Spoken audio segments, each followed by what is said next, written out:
suggested Trump's tariffs should remain and the administration should add or increase them, which they did. Once tariffs get in place, there are two factors that sort of keep them in place for some time. First of all, there are going to be domestic interest groups that have a stake in seeing those tariffs maintained because they like the extra market share that they've gained as a result of those tariffs.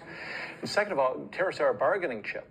So why would we sort of unilaterally get rid of these, even if there's some economic benefits, when we might use it in some negotiations down the road? Tariffs are really hard to remove. It's why, 60 years later, there's still a 25% tariff on trucks, even though U.S. chicken farmers no longer care about selling in Europe.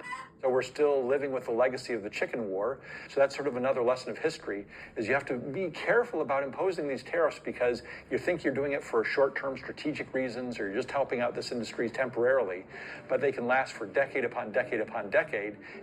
Tariff policy is kind of old.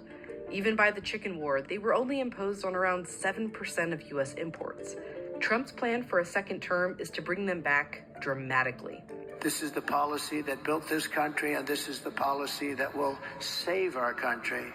He's proposing a 60% tariff on everything from China and a 10 or even 20% on every import from every other country. Countries are going to finally, after 75 years, pay us back for all that we've done for the world.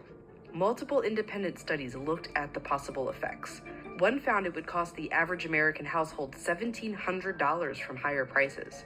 Another found it could cost more than 684,000 jobs. And they don't factor in how domestic goods might get more expensive or retaliatory tariffs from other countries. They're not going to take this lying down. They're not going to change their behavior in some way to appease the administration that imposes such tariffs.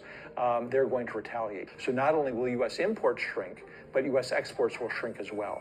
Trump wants to use these tariffs as a revenue stream for the U.S. to pay for tax cuts. As tariffs on foreign countries go up, taxes on American workers and families come down. Studies found his proposal would likely bring in around $250 billion per year, about 5% of what the federal government currently brings in with taxes. So if tariffs are harmful, always harmful even to the economy, why is Trump so focused on them? In the last 20 years, China has gotten aggressive, investing in manufacturing to become the world's largest exporter. Even today, they invest more than any other country. It has let them export things like steel and aluminum at below market values. That, coupled with numerous trade rule violations, allowed President Trump to really restart the whole discussion about using tariffs to achieve certain objectives, such as punishing other countries, and the Biden administration has just continued that.